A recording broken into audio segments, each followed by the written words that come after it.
हरियाणा के उपनाम: राष्ट्र का रक्षा द्वार, विकास का दीप, उत्तर भारत का प्रवेश द्वार, गेहूं की टोकरी, अनाज की बुखारी, खाद्यान्न खान, खाद्यान्न कटोरा, खाद्यान्न मशीन, पशु समता की खान, दूध की बाल्टी, दूध तथा दही की भूमि, भारत के तलवार, सैनिकों का घर खान, स्पोर्ट हब, खेलों का पावर हाउस, खेल कैपिटल, खेलों का कैप्टन, मेडल हब, वैदिक सभ्यता का पालना, वैदिक सभ्यता की क्रीड़ास्थली, ब्रह्मोपदेश, ब्रह्मा की उत्तरवेदी, ब्रह्मावर्त, ब्रह्मा की पालती, मयूर भूमि, देवभूमि, धूल का कटोरा।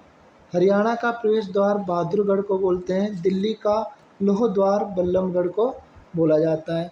अब चलते हैं प्रीवियस क्वेश्चन पे। प्राचीन काल में हरियाणा राज्य को अन्य किस नाम से जाना जाता है? तो कहते हैं ब्रह्मावर्त प्रदेश के नाम से भी जानते हैं, ब्रह्मा ऋषि प्रदेश के नाम से भी जानते हैं, ब्रह्मा की उत्तर वेदिक काल, उपयुक्त सभी।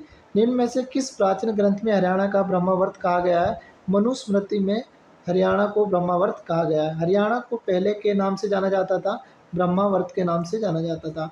निम्न में से हरियाणा को किस उपनाम से भी जाना जाता है?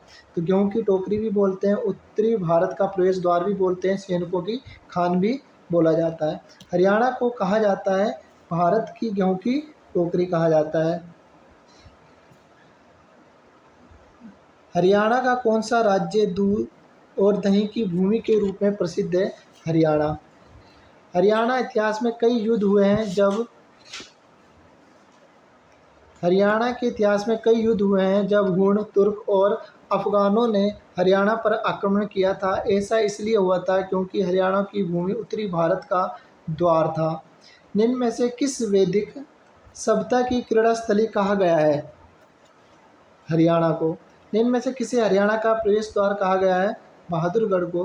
निम्न में से हरियाणा को किस उपनाम से भी जाना जाता है? दूध की बाल्टी, खाद्यान्न खान, सैनिकों की खान सभी के नाम से जाना जाता है। निम्न में से किससे दिल्ली का लोह द्वार बोला जाता है?